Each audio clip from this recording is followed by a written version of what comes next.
大家好，欢迎来到快乐手工。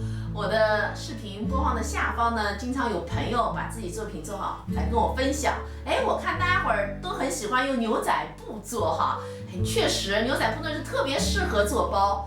我呢也很喜欢牛仔布，我也有很多牛仔布，我觉得不错，我也得做一个牛仔布的包，而且是要大的，因为好久没和大家分享这种大的包了哈。我呢找了这样子的一款。所以现在呢，我要动手把它给做出来。这块材料呢是一个正方形，边长31厘米。我们把材料呢对折，这儿的距离呢是2厘米。我们这样子画一条斜线。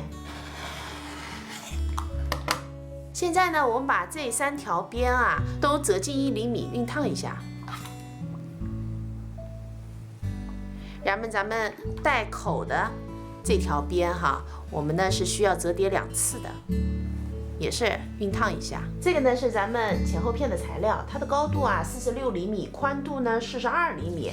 我们拿出刚才做好的大口袋我们4条边烫好以后，带口的位置呢我车了2条线，这儿呢我车了一个装饰线。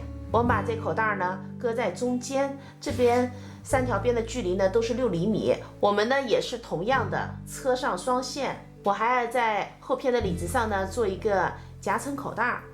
咱们今天这个夹层口袋呢就简单做了，这边呢是有拉链的，我们车上这4条边，这边口袋呢我们车上这2条线。这个呢是咱们侧边的材料，它的长度呢是134厘米，宽度呢6厘米。现在呢我们把它和咱们的前后片组合在一起咱们中心点呢和中心点对齐，正面和正面相对，然后组合上咱们的后片。现在呢我前后边和侧边呢就组合好了，毛边我也用包边带给包上了接下来呢，我们来处理一下包口，我们折叠2次。第一次的距离呢是1厘米，然后翻下来，这儿是3厘米。我们呢用明线车2圈线装饰一下。接下来呢，我们来装包带这2根短的呢是提手，它的长度45厘米。这根背带呢，长度是用了1.5米的织带，这个织带是全棉的，宽度呢是3.8厘米。背带上面我还装了一个口子扣，一个日子扣。咱们提手呢是装在包口的位置咱们是中心点两边各5厘米，装上咱们的提手。